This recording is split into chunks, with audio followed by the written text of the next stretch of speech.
The sun was beating down hard on the dusty streets of Cedar Ridge, Montana. It was one of those hot summer days in 1887 when even the horses seemed tired. Sam Crawford wiped the sweat from his face as he fixed the fence that separated his small ranch from his neighbor's much bigger spread. Sam was 28 years old and had been working cattle since he was just a boy. His hands were rough from years of hard work, and his face was weathered from spending most of his life under the open sky. He wasn't a rich man, but he was honest and worked harder than most folks in town. The sound of horses and wheels rolling over dirt caught his attention. The afternoon stagecoach was coming down the main road, heading straight for the Whitmore place. Sam straightened up and watched as the coach pulled to a stop in front of the big house next door. Thomas Whitmore came walking out of his fancy home, dressed in his best suit. He was the richest cattle owner in the county and made sure everyone knew it. Sam had never liked the man much. Whitmore had a way of looking down on folks who didn't have as much money as he did. The stagecoach driver climbed down and opened the door. A young woman stepped out carefully, holding onto a small brown bag and what looked like a letter. She was wearing a simple blue dress that had seen better days, and her brown hair was pulled back neatly under a small hat. Sam knew right away who she was. The whole town had been talking about how Whitmore had ordered himself a bride through the mail. It wasn't unusual in those days. Many men on the frontier couldn't find wives locally, so they would write letters to women back east who were looking for husbands. The woman looked around nervously, then walked toward Whitmore with a hopeful smile. She was pretty, Sam thought. But as she got closer to Whitmore, he could see something was wrong. The man's face was changing from expectation to something much uglier. Whitmore had stopped walking. His eyes were fixed on the woman's face, and Sam could see his expression turning cold. The woman seemed to notice it too, because her smile started to fade. She held up the letter she was carrying and said something to Whitmore, but Sam was too far away to hear the words. Then Sam saw what Whitmore was staring at. The woman's face had small scars on it, probably from smallpox when she was younger. It was common enough.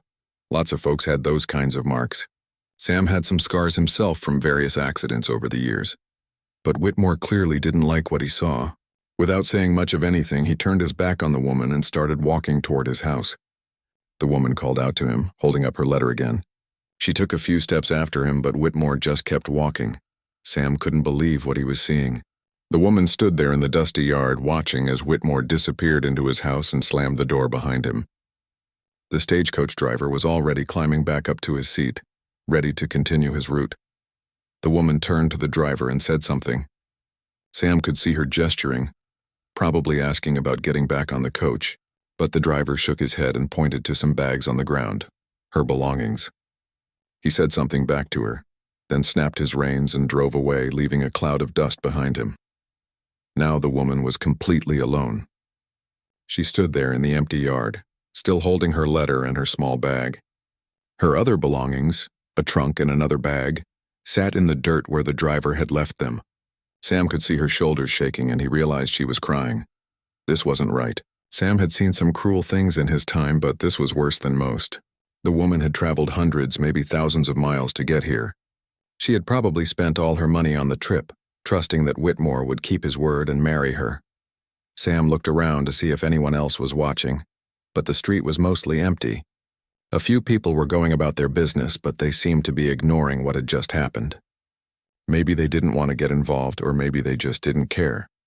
The woman picked up her bags and started walking slowly down the street. She didn't seem to know where she was going, just walking away from the Whitmore place. Every few steps she would stop and look around like she was lost. Sam made a decision. He dropped his tools and started walking toward the fence line. He couldn't just stand there and watch someone suffer like that, especially when it was his neighbor who had caused the problem. He climbed over the fence and called out to the woman. She turned around, wiping at her eyes with the back of her hand. Up close, Sam could see that she was probably around 25 years old. The scars on her face were faint. You really had to look to notice them. "Ma'am," Sam said, taking off his hat like his mother had taught him. "I couldn't help but see what happened over there. Are you all right?" The woman looked at him carefully. Sam realized he probably didn't look like much. His clothes were dirty from working, and he hadn't shaved in a couple of days. But she seemed to decide he was safe enough to talk to. "I'm Eleanor Thompson," she said in a soft voice. But most folks call me Ellie. I came here from Ohio to, well, I thought I was going to be married. I saw what happened, Sam said. I'm Sam Crawford. I live right over there. He pointed to his small cabin. That man had no right to treat you like that. Ellie looked down at the letter in her hands. We wrote to each other for almost a year. He said he was looking for a good woman to be his wife. He never said anything about how I should look. Sam felt anger rising in his chest. Whitmore had been writing to this woman for months, getting her hopes up, letting her spend her money to come out here. And then he had rejected her because of some old scars that didn't matter one bit. Where are you planning to go now? Sam asked gently. Ellie's eyes filled with tears again. I don't know. I spent almost everything I had getting here. I thought I was coming to my new home. Sam looked at this woman standing in the dust with all her belongings, nowhere to go and no money to get there. He thought about his small cabin and his simple life. He thought about what his mother would have wanted him to do. Ma'am, he said slowly, I know this might sound strange, but I've got a cabin over there with an extra room. You're welcome to stay until you figure out what you want to do next. No strings attached, just a safe place to rest and think things through. Ellie stared at him in surprise. You don't even know me. I know enough, Sam said. I know you came here in good faith and that man over there treated you poorly. That's not your fault and you shouldn't have to suffer for it. For a long moment, Ellie just looked at him. Then she glanced back at the Whitmore house where the windows were still dark. She looked at her bag sitting in the dirt, then back at Sam's honest face. All right, she said quietly. Just for a few days until I can make other arrangements. Thank you, Mr. Crawford. That's very kind of you. Sam smiled and picked up her trunk. Just call me Sam, he said. And it's not kind, it's just right. Sam carried Ellie's trunk while she gathered her other bags, and they walked together toward his small cabin. It wasn't much to look at compared to the Whitmore mansion, but it was clean and sturdy. Sam had built most of it himself over the past few years. As they walked, Sam tried to think of what to say. He had never had a woman stay at his place before, and he wasn't sure how this was supposed to work. His cabin only had one main room with a small bedroom off to the side. There was a kitchen area and a stone fireplace that he had been proud of when he finished it. It's not fancy, Sam said as they reached the front door, but it's dry and warm. Ellie looked around as they stepped inside. The cabin was simple but well kept. There was a wooden table with 2 chairs, a comfortable-looking chair by the fireplace and shelves lined with a few books. Everything was neat and organized. It's very nice, Ellie said, and Sam could tell she meant it. You keep a tidy home. Sam felt his face getting red. My mother always said cleanliness was next to godliness. Guess some of her teaching stuck with me. He showed Ellie to the bedroom. You can stay in here, he said. I'll sleep out in the barn. Got a comfortable spot set up out there already. Ellie turned to face him. Mr. Crawford, Sam, I can't take your bed. You've already done too much nonsense, Sam said firmly. My mother would come back from the grave to box my ears if I let a lady sleep in the barn while I took the bed. Besides, I'm used to sleeping outside when I'm out with the cattle. Ellie set her bags down carefully. I want you to know that this is only temporary. I'll find a way to pay you back for your kindness, and I'll be out of your way as soon as I can manage it. Sam nodded. No rush. Take all the time you need to figure things out. That evening, Sam came back from doing his chores to find something that surprised him. Ellie had cleaned the cabin from top to bottom, and there was a wonderful smell coming from the kitchen area. She had found his meager supplies and somehow turned them into a real meal. I hope you don't mind, Ellie said when she saw him looking around. I wanted to do something to thank you. I found some vegetables in your garden and a chicken that looked ready for cooking. Sam stared at the table, which was set with his plates and had a real cloth napkin at each place. There were biscuits that looked better than anything he had ever made, and the chicken smelled like heaven. I haven't had a meal like this since I left my mother's house, Sam said honestly. You didn't have to do all this work. I wanted to, Ellie replied. Back in Ohio, I was a school teacher, but I also helped my aunt run a boarding house. I know how to cook and clean and take care of a household. They sat down to eat, and Sam discovered that the food tasted even better than it smelled. As they ate, Ellie told him more about her journey from Ohio. I was living with my aunt after my parents died, she explained. I had been teaching at the local school for 5 years, but the pay wasn't much. When I saw Mr. Whitmore's advertisement in the paper, it seemed like a chance for a new life. What did his letters say? Sam asked. Ellie's face grew sad. He wrote about wanting a partner, someone to share his life with. He said he was looking for a woman with a good heart and a strong character. He never mentioned anything about appearance being important to him. Sam shook his head. That man is a fool. Anyone can see you're a good person just by looking at what you've done here today. Ellie smiled for the first time since she had arrived. You're very kind to say that. After dinner, they sat by the fireplace. Ellie had brought some books with her, and she offered to read aloud. Sam, who had never learned to read very well, was grateful for the offer. She read from a book of poetry, and her voice was soft and pleasant. As the days passed, they fell into a routine. Sam would get up early to take care of his cattle and horses, while Ellie would tend to the cabin and garden. She proved to be handy with many things.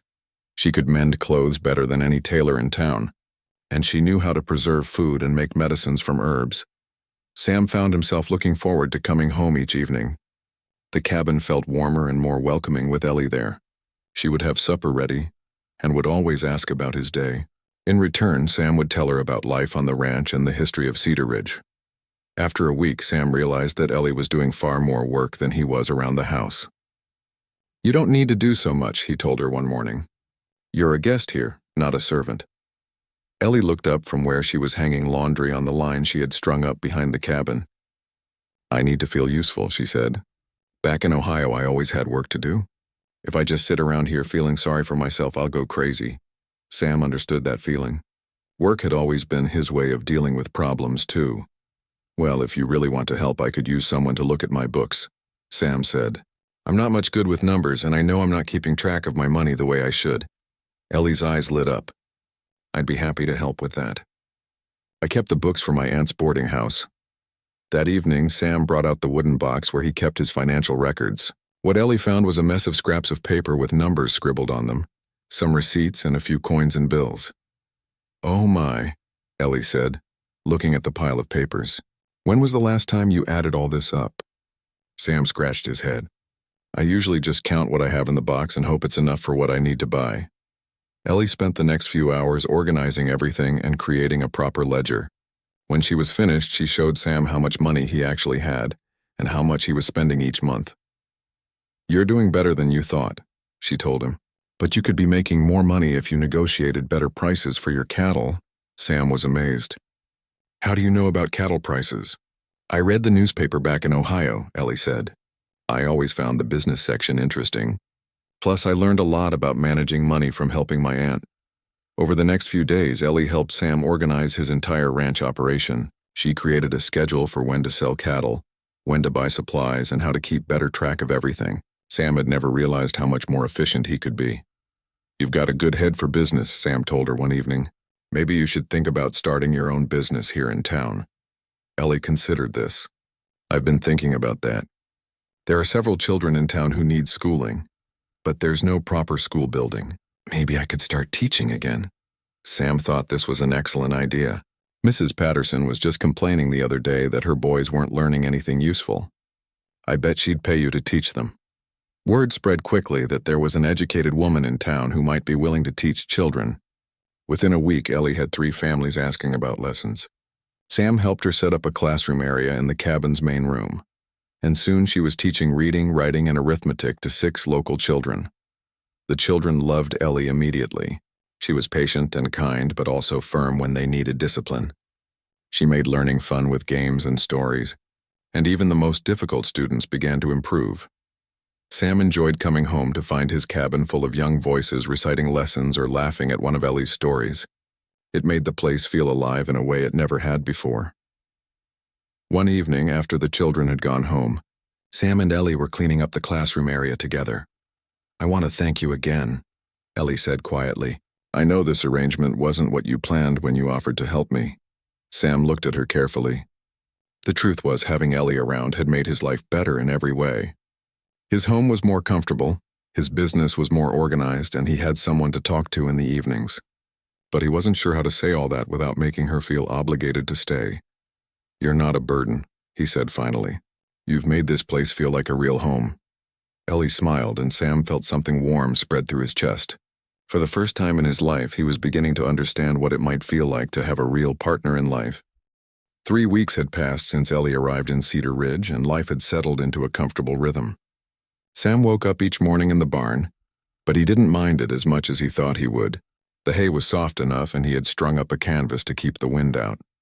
Besides, knowing that Ellie was safe and warm in the cabin made it easier to sleep. Every morning, Ellie would have coffee ready when Sam came in to wash up and change his clothes for the day.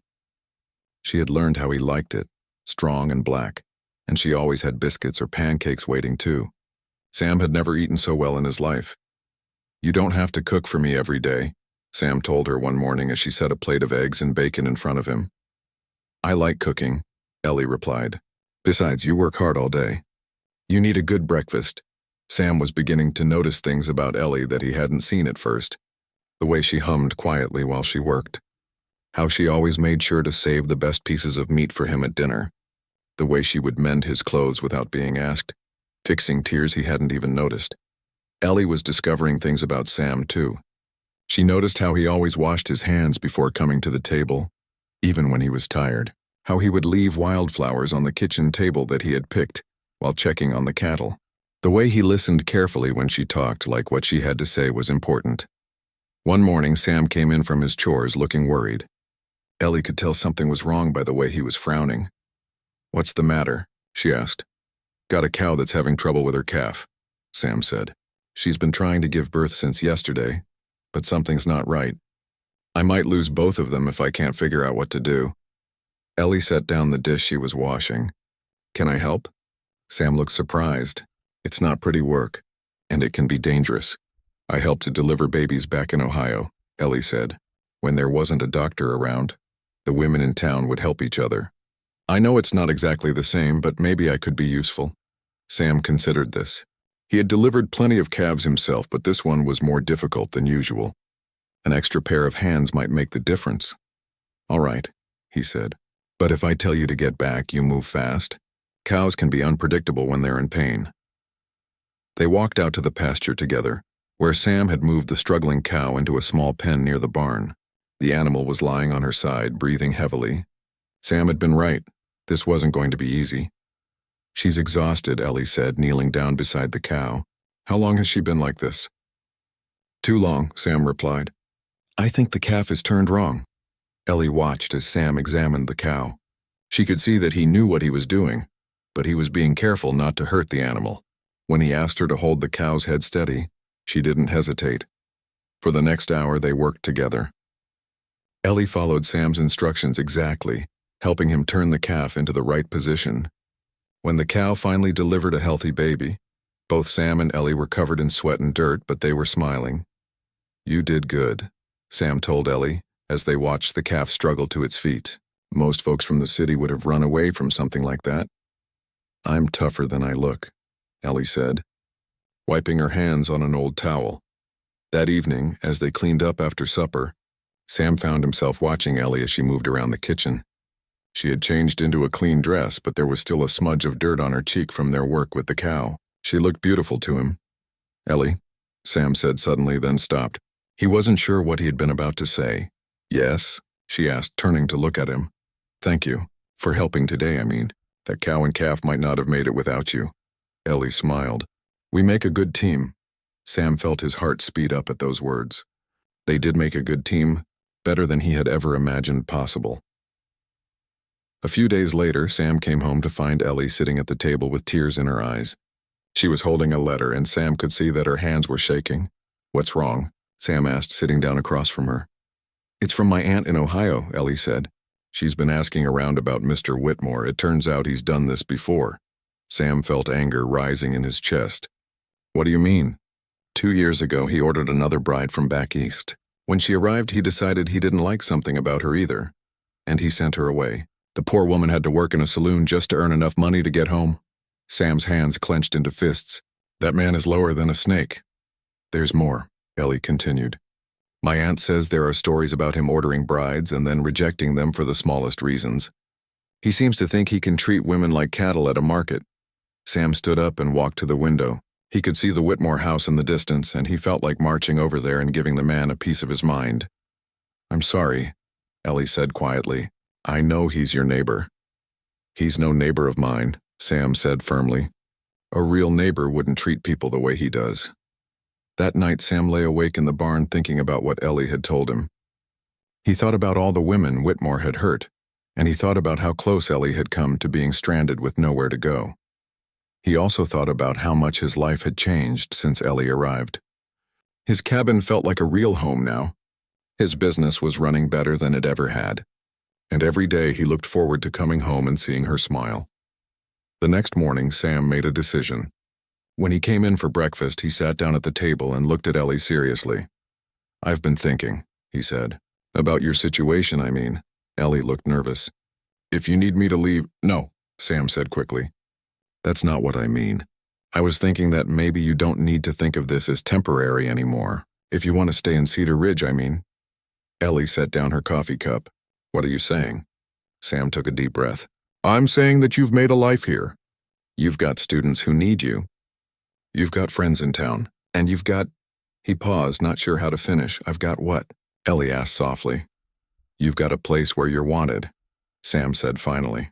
"Where you're appreciated for who you are." Ellie was quiet for a long moment. "People in town have been talking," she said. "About us living here together. Mrs. Henderson made a comment yesterday about how it wasn't proper." Sam felt his face getting hot. "What people think doesn't matter." "It does matter," Ellie said. "Not because I care what they think about me, but because I care what they think about you. You've been nothing but kind and decent, and I don't want to hurt your reputation." Sam looked at this woman who had been thinking about his reputation when he hadn't even considered it himself. "Ellie, you've never done anything that wasn't completely proper.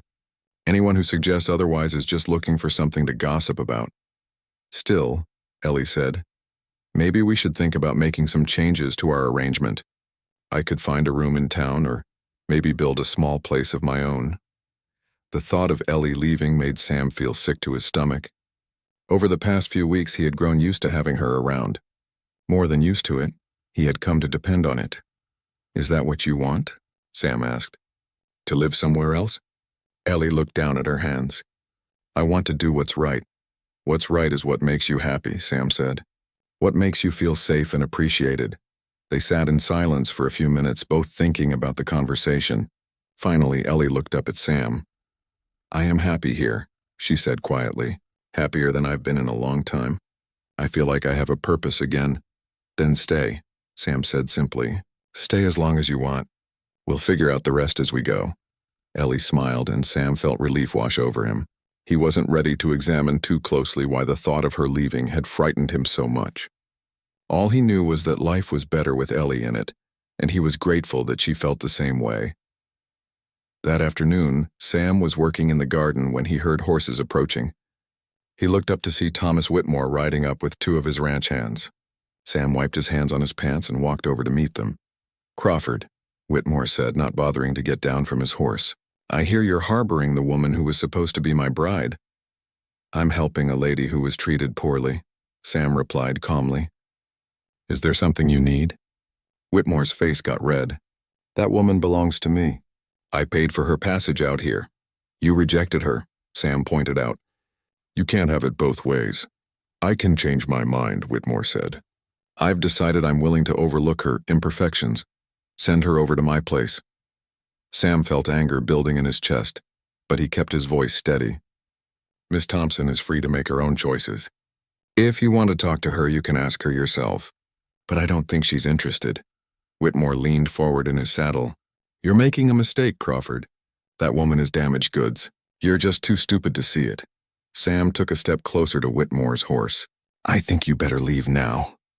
Whitmore stared at Sam for a moment, then wheeled his horse around and rode away with his men. Sam watched them go, feeling protective and angry at the same time.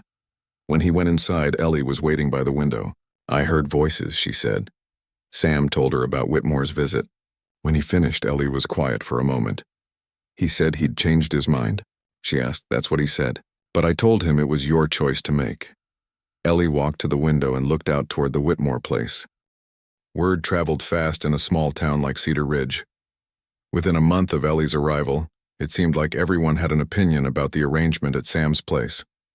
Some folks were understanding, but others had plenty to say about a single man and woman living under the same roof. The first real trouble came on a Saturday morning when Sam was in town buying supplies. He was loading feed into his wagon when Pete Henderson, who owned the general store, came over with a serious look on his face. "Sam, I need to have a word with you," Pete said, glancing around to make sure no one else was listening. "What's on your mind, Pete?" Sam asked, continuing to load his wagon. "It's about that woman staying at your place. My wife has been talking to some of the other ladies in town, and they're getting concerned." Sam stopped what he was doing and turned to face Pete. "Concerned about what?" Pete shifted uncomfortably. "Well, it's just that people are starting to talk. A single man and a single woman living together. It doesn't look proper." Sam felt his temper rising, but he tried to keep his voice calm. "Miss Thompson is a respectable lady who needed help. I'm helping her. I don't see what's improper about that." "I'm not saying you've done anything wrong," Pete said quickly. "But appearances matter in a town like this. Some folks are saying it's not right for her to be teaching their children when she's living in sin." "Living in sin?" Sam's voice got louder. "Pete, I sleep in the barn. Miss Thompson has the cabin to herself every night. Anyone who says different is a liar." Pete held up his hands. "I believe you, Sam, but not everyone does. Mrs. Patterson is thinking about pulling her boys out of Ellie's school, and Reverend Mitchell has been asking questions." Sam finished loading his wagon and climbed up to the driver's seat. "Tell Mrs. Patterson her boys are learning more with Ellie than they ever did before. And tell Reverend Mitchell that if he has questions, he can come ask me directly." When Sam got home, he found Ellie in the garden, but she wasn't working. She was just sitting on the wooden bench he had built, staring at nothing. Sam could tell something was wrong. "What happened?" he asked, sitting down beside her. Ellie sighed. "Mrs. Chen came by today. She said some of the ladies in town have been talking about us. She thought I should know what people were saying." Sam felt anger building in his chest. "What exactly are they saying?" "That I'm a fallen woman who's taking advantage of your kindness. That I'm setting a bad example for the children I teach. That no decent woman would live alone with a man unless—" Ellie's voice trailed off. "Unless what?" "Unless she was his mistress," Ellie finished quietly. Sam stood up so fast he knocked over a watering can. "That's ridiculous. Anyone who knows you for 5 minutes can see what kind of person you are." "But they don't know me," Ellie said sadly. "All they know is what they see from the outside." "And from the outside, I suppose it does look strange." That evening, neither Sam nor Ellie ate much supper. They were both thinking about what the townspeople were saying. Finally, Ellie broke the silence. "Maybe I should find somewhere else to live," she said. "I could rent a room above the general store, or maybe build a small place on the edge of town. Is that what you want?" Sam asked. Ellie was quiet for a moment. "No," she said finally. "I like living here. I like our routine and our conversations. I like feeling useful and having a real home. But I don't want to hurt your reputation." "My reputation can take care of itself," Sam said firmly. "What matters is that you're safe and happy." The next day was Sunday, and Sam decided to go to church. He usually only went on special occasions, but he figured it was time to face whatever gossip was going around. Ellie came with him, wearing her best dress and carrying her Bible. As they walked into the small church, Sam noticed that conversations stopped and people turned to stare. Ellie kept her head high, but Sam could see that her hands were shaking slightly. He offered her his arm, and she took it gratefully. They sat in a pew toward the back, and Sam could feel eyes on them throughout the service. Reverend Mitchell's sermon seemed to be aimed directly at them, full of talk about temptation and the importance of marriage. After the service, most people filed out quickly without speaking to them. But as Sam and Ellie were leaving, Mrs. Patterson approached them. "Miss Thompson," she said coldly, "I wanted to let you know that I'll be teaching my boys at home from now on. I don't think your current living situation makes you a suitable teacher for young children." Before Ellie could respond, Mrs. Chen stepped forward. "I disagree," she said firmly. "My daughter has learned more in the past month than she did in the previous year. Miss Thompson is an excellent teacher, and her personal life is none of our business." "It becomes our business when she's influencing our children," Mrs. Patterson replied. "She's influencing them to read better and do arithmetic," Mrs. Chen shot back. "What's wrong with that?" Sam was about to say something when he noticed Thomas Whitmore approaching. The man had a smug look on his face that Sam didn't like. "Having trouble in paradise?" Whitmore asked with a nasty smile. Sam stepped closer to Whitmore. "Do you have something to say?" "Just that I warned you," Whitmore replied. "That woman is nothing but trouble. I could have told you that decent folks wouldn't approve of your arrangement. The only trouble here is coming from you," Sam said. You've been spreading lies about Miss Thompson ever since she arrived. Whitmore's face got red. I haven't said anything that isn't true. Everyone knows what kind of woman travels halfway across the country to marry a stranger. That was too much for Sam. He grabbed Whitmore by the shirt front and pulled him close. You say one more word about Miss Thompson and you'll be eating dirt. Sam, please, Ellie said quietly, putting her hand on his arm. He's not worth it. Sam looked at Ellie's calm face and released Whitmore. You're right, he said. He's not. Whitmore straightened his shirt and looked around at the crowd that had gathered. This is exactly what I'm talking about, he said loudly. Look how she's changed him. Crawford used to be a decent, God-fearing man. Now he's threatening people in front of the church. Reverend Mitchell stepped forward. Perhaps we should all calm down and discuss this reasonably. There's nothing to discuss, Sam said. Miss Thompson and I are living proper lives, and anyone who says different is welcome to prove it. The appearance of impropriety is often as damaging as impropriety itself, Reverend Mitchell said carefully. Perhaps it would be better if Miss Thompson found other accommodations. Sam looked at the Reverend, then at the crowd of people staring at them. He saw judgment in some faces, curiosity in others, and support in a few. Mrs. Chen was nodding at him encouragingly, and old Mr. Baker gave him a thumbs up. Reverend, Sam said slowly, with all due respect, Miss Thompson's living arrangements are between her and God. If you have concerns about her character, you're welcome to get to know her better and judge for yourself. That afternoon, Sam and Ellie sat on the porch, both feeling drained from the morning's confrontation. I'm sorry you had to go through that, Sam said. Ellie shook her head. I'm sorry you had to defend me. You shouldn't have to fight my battles. They're not just your battles anymore, Sam said. When someone attacks you, they're attacking me too. Ellie looked at him curiously.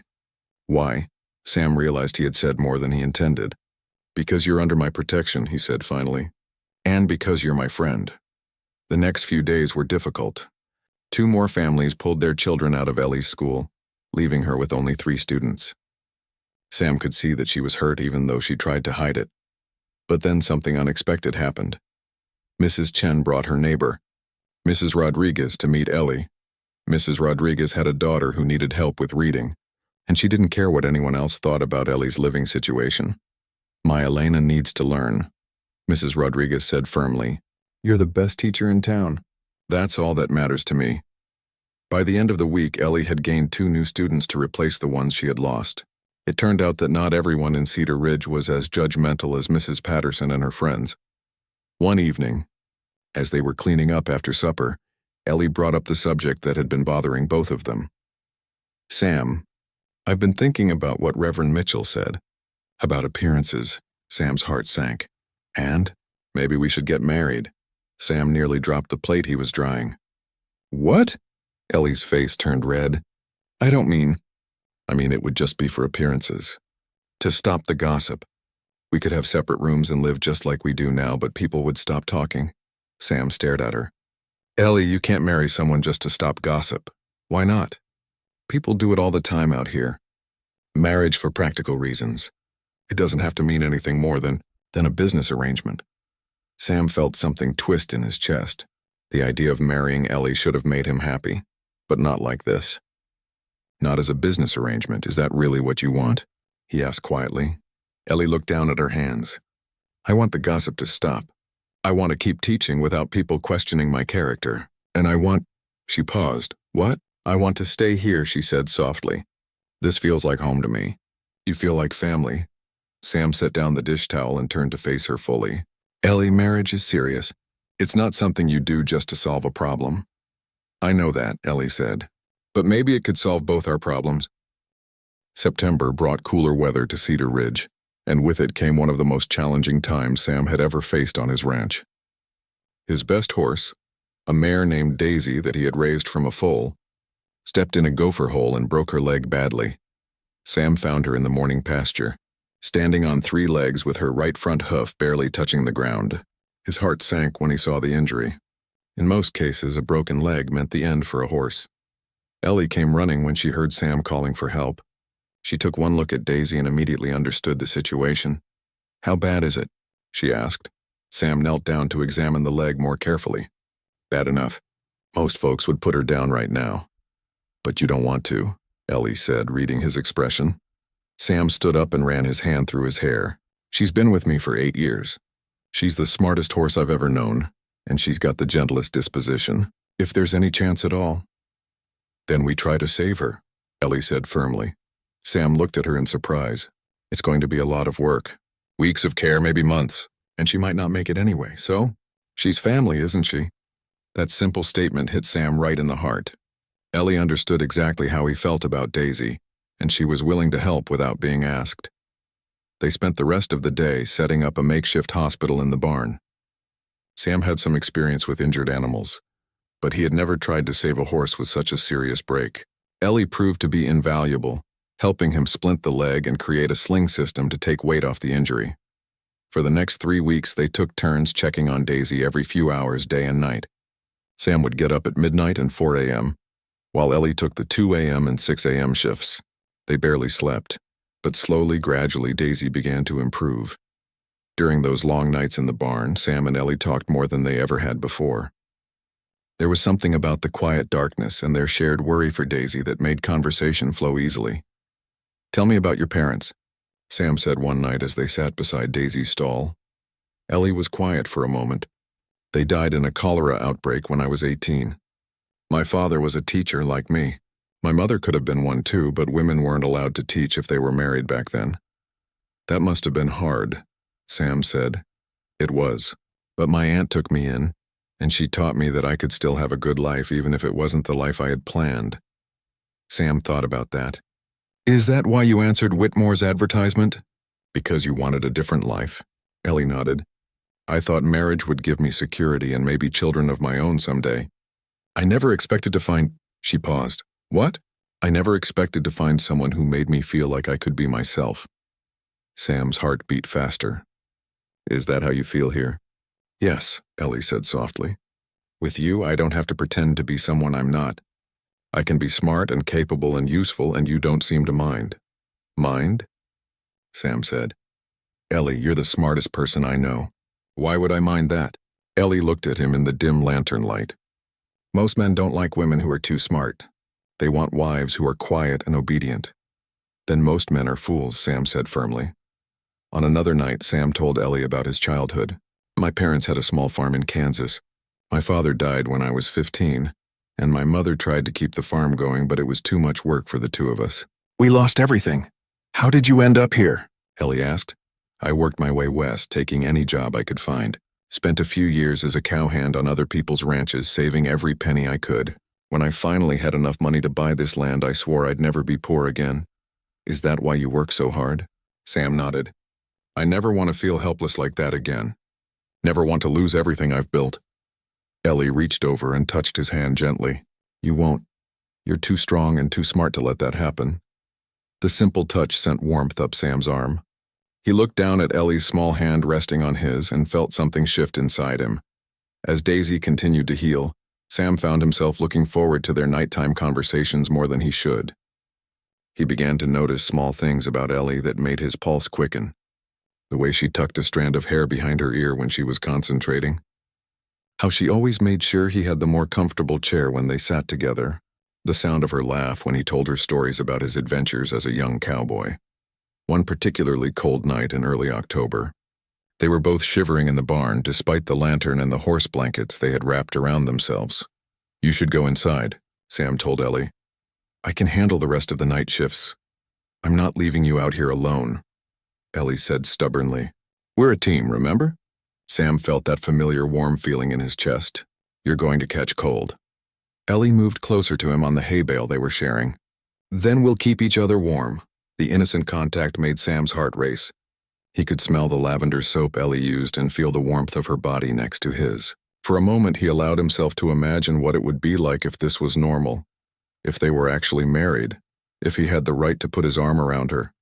"Sam," Ellie's voice was soft, "thank you for letting me help with Daisy, for treating me like a partner instead of just a houseguest." Sam turned to look at her, and in the dim light, he could see something in her eyes that made his breath catch. "Ellie, you stopped being a houseguest weeks ago. What am I then?" Sam struggled to find the right words. You're the best thing that's happened to me in a long time." They sat in silence for a moment, both aware that something important had just been said. Then Daisy whinnied softly and the spell was broken. By the middle of October, Daisy was walking around the small paddock Sam had built for her recovery. The horse would always have a slight limp, but she was alive and relatively healthy. Sam and Ellie had saved her. "We did it," Ellie said one afternoon as they watched Daisy grazing peacefully. "We did," Sam agreed. "I couldn't have done it without you." "Yes, you could have," Ellie said, "but I'm glad you didn't have to." That evening, they celebrated Daisy's recovery with a special dinner. Ellie had managed to get a chicken from Mrs. Chen and had made Sam's favorite biscuits. They even opened a bottle of wine that Sam had been saving for a special occasion. "To Daisy," Sam said, raising his glass. "To teamwork," Ellie replied, clinking her glass against his. As they ate, Sam found himself studying Ellie's face in the candlelight. The scars that Whitmore had found so objectionable were barely visible, and Sam honestly forgot they were there most of the time. All he saw was her warm brown eyes, her quick smile, and the intelligence that lit up her features when she was excited about something. "What are you thinking about?" Ellie asked, noticing his stare. Sam felt his face get warm. "Just thinking about how different things are now compared to when you first arrived." "Different how?" Sam took a sip of wine for courage. "Better. Everything's better," Ellie smiled. "For me too." After dinner, they sat by the fireplace as they did most evenings. But tonight felt different somehow. The wine had relaxed them both, and the satisfaction of saving Daisy had created a sense of closeness that hadn't been there before. "Sam," Ellie said suddenly, "can I ask you something personal?" "Sure. Why haven't you ever married?" "I mean, before I came along and complicated things." Sam considered the question. "I guess I never met anyone who felt like home." "What does that mean?" "Home?" Sam struggled to put his feelings into words. "Someone who makes you feel like you can be yourself completely. Someone who makes ordinary things feel special just by being there. Someone who—" He stopped, realizing he was describing how Ellie made him feel.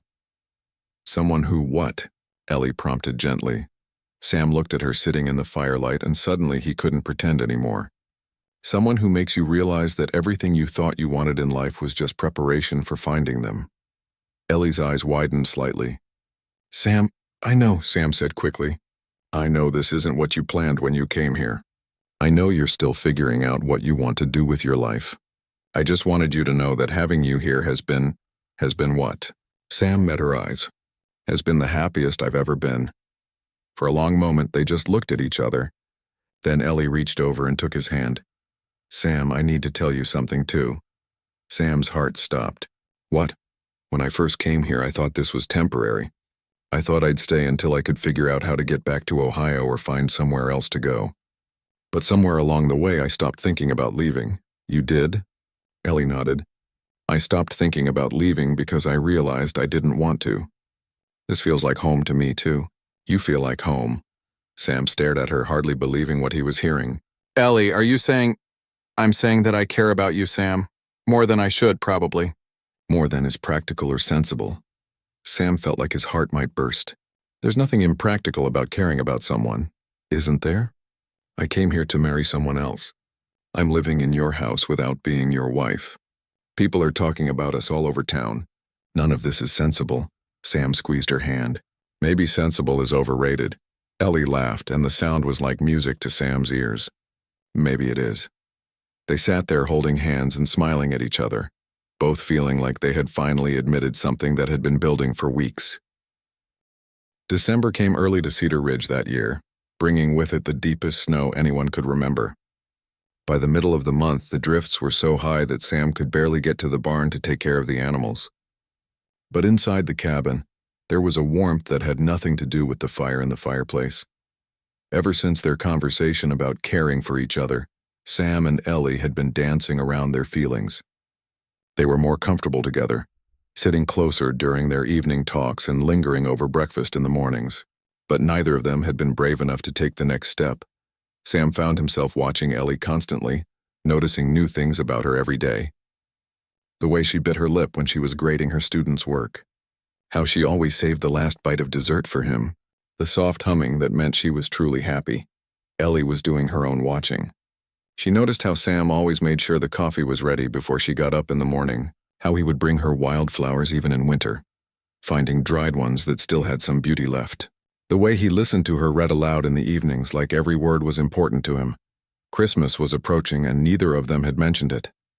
Sam had never made much fuss about holidays when he was living alone, but this year felt different. He wanted to make it special for Ellie. 2 weeks before Christmas, Sam made a trip to town despite the heavy snow. He told Ellie he needed supplies, but really he was looking for a present for her. After searching through the general store, he found something perfect, a set of books by an author Ellie had mentioned loving back in Ohio. Ellie was planning her own surprise. She had been working on a quilt for Sam, piecing it together during the hours when he was out with the cattle. She used fabric from old clothes and scraps she had saved, creating a pattern that reminded her of the Montana sky. On Christmas Eve morning, Sam woke up with a sense of anticipation he hadn't felt since he was a child. He had decided that today was the day he would finally tell Ellie exactly how he felt about her. He couldn't spend another day pretending that his feelings were just friendship. When he came in from his morning chores, he found Ellie in the kitchen humming Christmas carols and making pancakes shaped like stars. "Someone's in a good mood," Sam said, grinning at her. "It's Christmas Eve," Ellie replied. "Even if we don't have much to celebrate with, we should still celebrate." After breakfast, Sam suggested they cut down a small tree for the cabin. They bundled up in their warmest clothes and trudged through the snow to find the perfect pine tree. Sam cut it down while Ellie gathered evergreen branches to decorate the mantel. Back in the cabin, they spent the afternoon decorating their tree. They didn't have fancy ornaments, so they made their own from scraps of fabric, dried berries, and pieces of colored paper. Ellie strung popcorn while Sam carved small wooden stars. As the sun was setting, they stood back to admire their work. The little tree looked beautiful in the corner of the room, and the cabin felt festive and cozy. "It's perfect," Ellie said softly. Sam looked at her instead of the tree. "Yes, it is." Something in his tone made Ellie turn to look at him. "Sam?" Sam took a deep breath. He had been planning what to say all day, but now that the moment was here, all his prepared words disappeared. "Ellie, I need to tell you something." Ellie sat down in the chair by the fireplace. "All right," Sam remained standing, too nervous to sit still. "I've been thinking about what we talked about a few weeks ago, about caring for each other. I've been thinking about it too. The thing is," Sam continued, "I don't think caring is the right word for what I feel." Ellie's eyes widened slightly. "What do you mean?"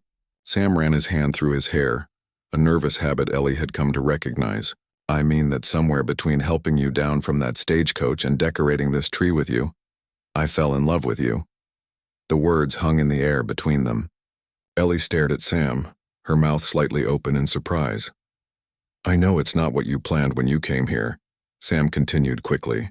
"I know you were supposed to marry Whitmore and then you were just trying to figure out what to do next. I know I'm not the kind of man you probably dreamed of marrying, but I love you, Ellie. I love your intelligence and your kindness and your strength. I love the way you make everything better just by being here."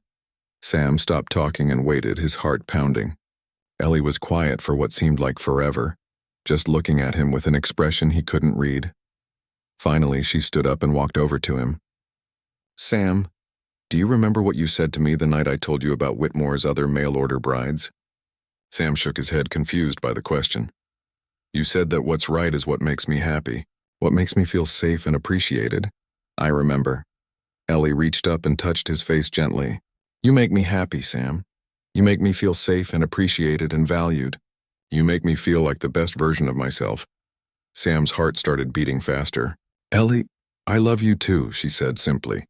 "I think I started falling in love with you the day you helped me with that cow, when I realized you saw me as a partner instead of just a burden. I've been trying not to admit it to myself because it seemed too good to be true." Sam stared at her, hardly believing what he was hearing. "You love me?" Ellie smiled, and it was the most beautiful thing Sam had ever seen. "I love you. I love your gentleness with animals and your strength when things get difficult. I love how you treat me like an equal and how you make me laugh. I love that you sleep in the barn to protect my reputation, and that you stand up for me when people gossip." Sam reached up and covered her hand with his, where it still rested on his cheek. "I can't believe this is real." "It's real," Ellie said softly. "The question is, what do we do about it?" Before Sam could answer, Ellie stood on her tiptoes and kissed him.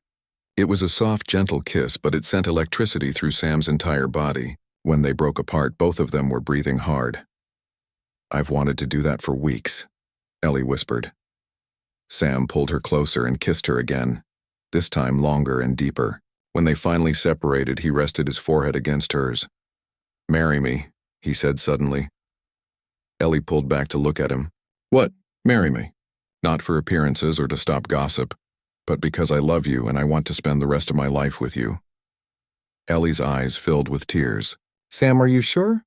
"I'm not the woman you ordered. I come with baggage and scars and opinions about everything." Sam laughed and wiped away a tear that had escaped down her cheek. "Ellie, I never ordered a woman because I never knew what I wanted. But if I had, I would have ordered you exactly as you are, scars, opinions, and all. Even though people will always talk about how we met, about how I was supposed to marry someone else." "Let them talk," Sam said firmly. "I know the truth. You were never meant for Whitmore." "You were meant for me." Ellie threw her arms around his neck. "Yes," she said, laughing and crying at the same time. "Yes, I'll marry you." Sam picked her up and spun her around, both of them laughing. When he set her down, they were both grinning like children. "When?" Ellie asked. "Tomorrow," Sam said immediately, then paused. "I mean, if you want to. It's Christmas Day. Might be nice to start our marriage on Christmas." Ellie shook her head. "I want to do this right. I want us to have time to plan a proper wedding, even if it's small. And I want to wait until after we're married before—" She blushed and looked down. Sam understood what she meant, and it only made him love her more. "Of course. We'll do this properly. We'll talk to Reverend Mitchell tomorrow and plan a wedding for after the new year." "Are you sure you can wait that long?" Ellie asked teasingly. Sam kissed her forehead. "I've waited 28 years to find you. I can wait a few more weeks to make you my wife." They spent the rest of Christmas Eve talking about their future. They discussed where they would live. They both loved the cabin but thought they might add on a room or two. They talked about children, and Ellie's face lit up when Sam said he hoped they would have several. They planned how they would run the ranch together and expand Ellie's school. "I have something for you," Sam said suddenly, remembering the books he had hidden in the barn. "I have something for you too," Ellie replied. They exchanged gifts by the light of the Christmas tree. Sam's eyes filled with tears when he saw the beautiful quilt Ellie had made for him, and Ellie cried when she opened the package of books. "How did you know these were my favorites?" she asked. "You mentioned the author once. I asked Mrs. Chen to order them special from back east." Ellie kissed him again. "I can't believe you remembered that."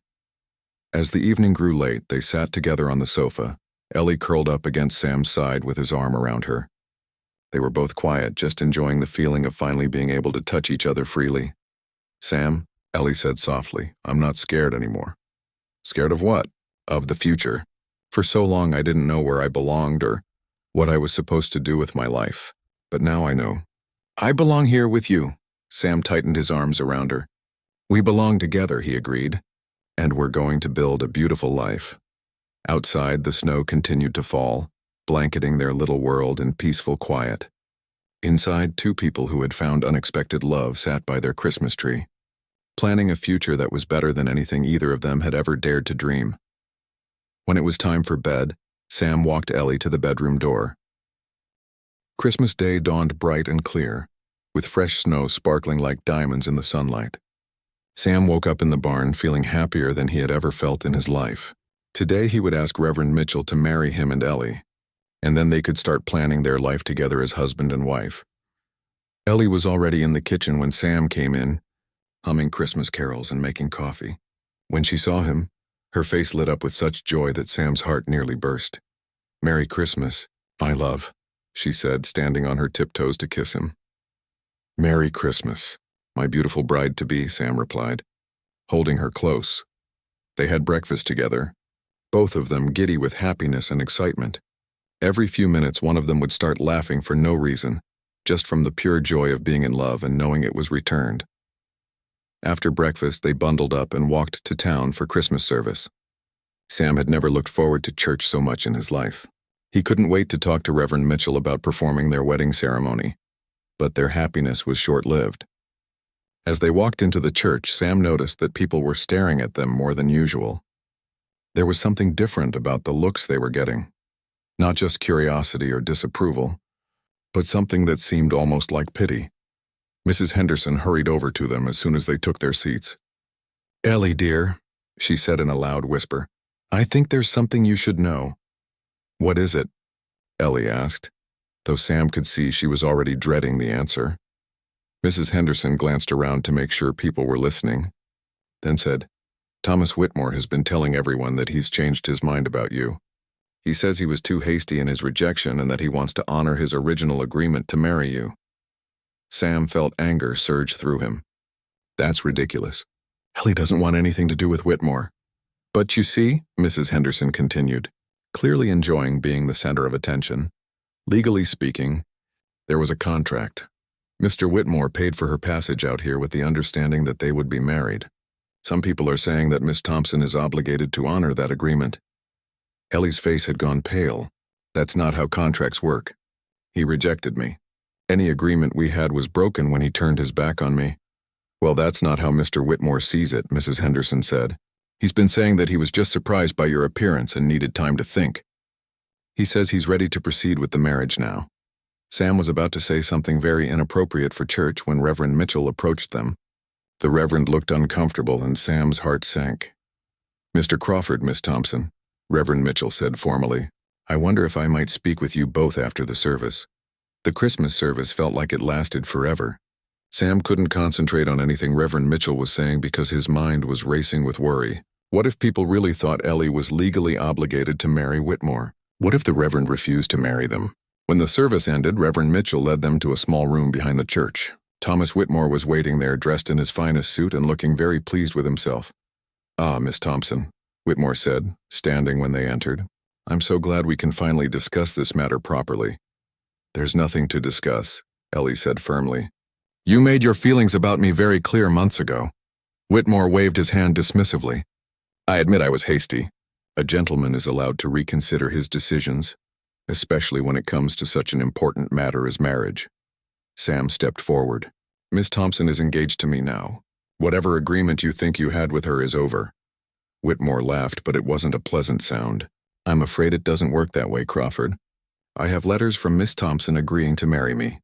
I paid for her passage to Cedar Ridge. In the eyes of the law, we have a binding agreement." Reverend Mitchell cleared his throat uncomfortably. "This is a very delicate situation. I've been asked to mediate this dispute as a man of God and a leader in the community." Ellie looked at the Reverend with disbelief. "Reverend Mitchell, surely you don't believe that a woman can be forced into marriage against her will?" "Of course not," the Reverend said quickly. "But there are legal and moral obligations to consider. Mr. Whitmore has made a significant financial investment in bringing you here. An investment he chose to abandon," Sam said angrily. He looked at Ellie and walked away without a word. That was his choice. Whitmore's face reddened. "I was merely taking time to consider the situation properly. A man has the right to examine his potential bride before making a final commitment." "Examine?" Ellie's voice was incredulous. "I'm not a horse at auction, Mr. Whitmore. I'm a human being with feelings and rights." Nevertheless, Whitmore continued smoothly, "I am prepared to overlook your imperfections and proceed with our original agreement. I'm even willing to forgive the scandal of your living arrangements with Crawford here." Sam took a step toward Whitmore, his fists clenched. "You don't have anything to forgive. Miss Thompson has conducted herself with perfect propriety." "Has she?" Whitmore asked with a nasty smile. "Living alone with an unmarried man for months? Teaching children while her own reputation is questionable? I think the good people of Cedar Ridge might disagree." Reverend Mitchell held up his hands. "Gentlemen, please. This is a house of God." "Then act like it," Sam snapped. "Don't let this man bully a woman into a marriage she doesn't want." Whitmore straightened his jacket. "Miss Thompson, let me make my position clear. I'm willing to marry you despite the difficulties of our first meeting. I can provide you with a comfortable home, security, and respectability. What can Crawford offer you? A life of poverty and scandal?" Ellie looked at Whitmore with disgust. "Mr. Whitmore, let me make my position clear. I would rather live in a cave than marry a man who speaks of me the way you do. You had your chance and you threw it away. I owe you nothing." "You owe me the money for your passage," Whitmore said coldly. $68 to be exact. "Can you pay that debt, Miss Thompson?" Ellie's face went white. Sam knew she didn't have that kind of money. Nobody in Cedar Ridge did except for Whitmore himself. If you can't repay the debt, Whitmore continued, then you'll honor the original agreement. It's only fair. That's not how debts work, Sam said. If you want your money back, you can take her to court. But you can't force her to marry you. Whitmore smiled coldly. Actually, in cases of breach of matrimonial contract, the courts often do require the completion of the original agreement. Especially when the woman has no means to repay the financial damages. Sam felt sick. Was Whitmore right? Could he really force Ellie into marriage through legal manipulation? However, Whitmore said, his tone becoming more reasonable, I'm willing to be generous. Miss Thompson, if you agree to marry me within the month, I'll forget about the debt entirely. We can start fresh. Never, Ellie said firmly. Whitmore's facade of reasonableness disappeared. Then you leave me no choice. I'll be filing papers with the territorial court tomorrow. Either you marry me or you pay me back every penny with interest. Sam's mind was racing. $68 was more money than he made in 3 months. Even if he sold everything he owned, he probably couldn't come up with that much cash quickly. There's another option, Whitmore said, looking at Sam. You could pay the debt yourself, Crawford, if you think she's worth it. The challenge was clear. Whitmore was betting that Sam couldn't afford to buy Ellie's freedom, and he was probably right. I'll find a way, Sam said through gritted teeth. Whitmore laughed. You don't have that kind of money, and we both know it. Face facts, Crawford. She's out of your league. Reverend Mitchell looked deeply uncomfortable with the whole situation. Perhaps we should all take some time to pray about this matter.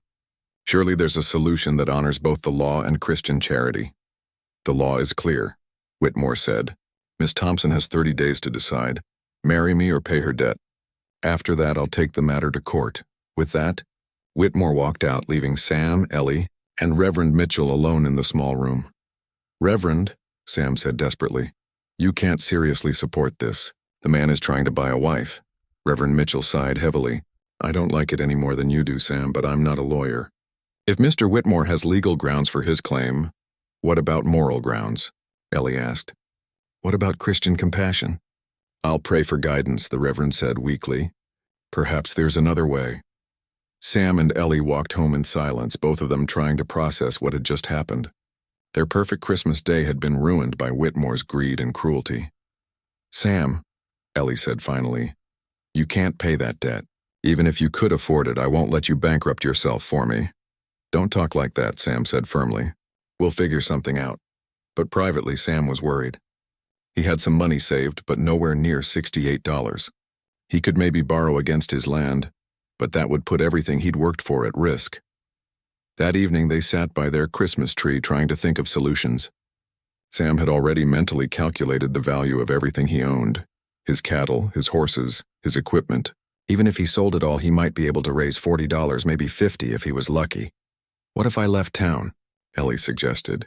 Whitmore can't force me to marry him if he can't find me. February 14th, 1888. Dawned cold but clear in Cedar Ridge. Sam woke up in the barn for what he hoped would be the last time. Tonight he would sleep in his own bed next to his wife. The thought made him so happy he could barely contain himself. The wedding was planned for 2 o'clock in the afternoon at the little church in town. It would be a simple ceremony. Sam and Ellie didn't have money for anything fancy, and they didn't need it. All they wanted was to be married in front of God and their friends. Ellie had been staying with Mrs. Chen for the past week, following the tradition that the bride and groom shouldn't see each other before the wedding. Sam had missed her terribly, even though it had only been 7 days. At noon, Sam put on his best shirt and the new vest Mrs. Rodriguez had helped him pick out in town. He looked at himself in the small mirror above his wash basin and tried to comb his hair into some kind of order. His hands were shaking with nervousness and excitement. A knock at the door interrupted his preparations. Sam opened it to find Mr. Baker and 3 other men from town standing on his porch. We're here to escort you to your wedding, Mr. Baker announced with a grin. Can't have the groom getting cold feet and running off. Sam laughed. No chance of that. I've been waiting for this day for months. The men walked with Sam toward town, joking and offering marriage advice. Sam appreciated their company. It helped calm his nerves. At the church, Sam was amazed to see how many people had come. Nearly the entire town was there, including families who had been cold to him and Ellie during the gossip months ago. Mrs. Patterson was there with her boys, looking genuinely happy. Even people from neighboring ranches had made the trip. Sam took his place at the front of the church next to Reverend Mitchell. His heart was pounding so hard he was sure everyone could hear it. Then the church doors opened and Ellie appeared. Sam's breath caught in his throat. Ellie was wearing a simple white dress that Mrs. Chen and the other ladies in town had helped her make. Her hair was pinned up with small white flowers, and she was carrying a bouquet of dried wildflowers and evergreen sprigs, the best they could do in the middle of winter. But it wasn't the dress or the flowers that made Sam's heart stop. It was the look on Ellie's face.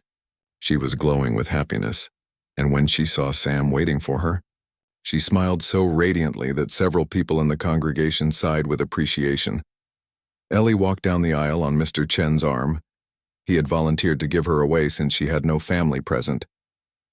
With each step, she kept her eyes fixed on Sam's face, and he felt like the luckiest man who had ever lived. When she reached the front of the church, Mr. Chen placed Ellie's hand in Sam's and stepped back. Sam looked down at the woman he loved and whispered, "You're beautiful." Ellie blushed and whispered back, "So are you." Reverend Mitchell began the ceremony with a prayer, then launched into a short sermon about love, commitment, and the blessing of finding your perfect partner. Sam barely heard the words. He was too busy looking at Ellie and trying to memorize every detail of this moment. "Samuel Crawford," Reverend Mitchell said, "do you take Eleanor Thompson to be your lawfully wedded wife, to love and cherish, in sickness and in health, for richer or poorer, for as long as you both shall live?" "I do," Sam said, his voice clear and strong. "Eleanor Thompson, do you take Samuel Crawford to be your lawfully wedded husband, to love and cherish, in sickness and in health, for richer or poorer, for as long as you both shall live?" "I do," Ellie said, her voice soft but certain. Sam had bought a simple gold band from the jeweler in the next town over. It had cost him nearly a month's earnings, but seeing it on Ellie's finger made every penny worth it. "By the power vested in me by the territory of Montana," Reverend Mitchell announced, "I now pronounce you husband and wife. Sam, you may kiss your bride." Sam cupped Ellie's face in his hands and kissed her gently. The congregation erupted in cheers and applause. When they broke apart, both Sam and Ellie were crying happy tears. "Ladies and gentlemen," Reverend Mitchell called out over the noise, "I present to you Mr. and Mrs. Samuel Crawford." The celebration moved to the town hall, where the ladies had prepared a wedding feast. There was roasted chicken, fresh bread, vegetables from root cellars, and even a 3-layer cake that Mrs. Patterson had baked as her wedding gift to the couple. Sam and Ellie sat at the head table, holding hands and accepting congratulations from everyone in town. Even people who had been skeptical about their relationship seemed genuinely happy for them now. "I have to admit," Mrs. Henderson said when she came to congratulate them, "I was wrong about you two. Anyone can see how much you love each other. Love has a way of proving itself." Ellie replied graciously. The biggest surprise of the evening came when Mr. Patterson stood up to make a speech. "Friends," he called out, and the room fell quiet. "Mary and I wanted to do something special for Sam and Ellie. We know they've had to overcome a lot of challenges to get to this day." He pulled out an envelope and handed it to Sam. "This is from all of us. Everyone who contributed to help with the Whitmore situation. Since that problem got resolved without needing the money, we decided to give it to you as a wedding gift." Sam opened the envelope and found $37, more money than he had ever held at one time. "We can't accept this," Sam said, overwhelmed. "You all worked hard for this money." "We worked hard to help our friends," Mr. Baker called out. "That's what neighbors do." Ellie was crying again, but these were tears of gratitude. "Thank you," she said to the crowd. "Thank you all for accepting us and supporting us." As the evening wound down, Sam and Ellie said goodbye to their guests and walked home together as husband and wife. The cabin looked the same from the outside, but everything felt different now. "Welcome home, Mrs. Crawford," Sam said as he carried Ellie over the threshold. "It's good to be home, Mr. Crawford," Ellie replied, laughing. They had both been nervous about their wedding night, but when the moment came, everything felt natural and right. They were already best friends and partners. Becoming husband and wife in every sense was simply the next step in their journey together. The next morning, Sam woke up with Ellie in his arms and thought he must be dreaming. But when she opened her eyes and smiled at him, he knew it was all real. "Good morning, husband," she said softly. Good morning, wife, Sam replied, still hardly believing it was true. Over the following months, Sam and Ellie settled into married life with ease. They worked together on the ranch during the day and spent their evenings planning improvements to their home and their land. Ellie's school continued to grow. Word had spread to neighboring towns about the excellent teacher in Cedar Ridge, and families began sending their children to board with local families during the week so they could attend Ellie's classes. With the wedding gift money and the income from Ellie's expanded school, Sam was able to buy more cattle and improve his equipment. The ranch prospered like never before. In the fall, Ellie told Sam she was expecting their first child. Sam was so excited he picked her up and spun her around, then immediately put her down and apologized for being too rough. I'm not made of glass, Ellie laughed. I can handle a little spinning. Their son was born the following spring, a healthy baby boy they named Daniel after Sam's father. Sam cried when he held his son for the first time, overwhelmed with love for his growing family. 2 years later, they welcomed a daughter, whom they named Rose. Ellie said she was their little wildflower, beautiful and strong like the one Sam used to bring her when they were courting. As their family grew, so did their house. Sam added 2 more rooms and a proper kitchen. He also built a 1-room schoolhouse in town, which became Ellie's official classroom. Thomas Whitmore left Cedar Ridge the year after Sam and Ellie's wedding. Some said he couldn't stand seeing their happiness. Others claimed he had gotten into financial trouble and had to sell his ranch. Sam didn't much care what had happened to the man. He was just glad Whitmore was out of their lives for good. 5 years after their wedding, Sam and Ellie were sitting on their front porch watching their children play in the yard. Daniel was teaching Rose how to catch fireflies, and their laughter filled the evening air. Do you ever think about how different things might have been? Ellie asked, leaning against Sam's shoulder. You mean if Whitmore had actually married you? Ellie shuddered. I can't imagine it. I would have been miserable. Sam pulled her closer. Well, it didn't happen. You're here with me where you belong. Sometimes I think about that day when I got off the stagecoach, Ellie said. I was so scared and lost. I thought my life was over. And now, Ellie smiled and looked at their children, then at their prosperous ranch, then at her husband's loving face. Now I know it was just beginning. Sam kissed the top of her head. The best is yet to come, Mrs. Crawford. That night, as they tucked their children into bed, Daniel asked them to tell the story of how they met. Well, Sam began, settling into the chair beside the boy's bed. It all started when your mama came to town to marry someone else.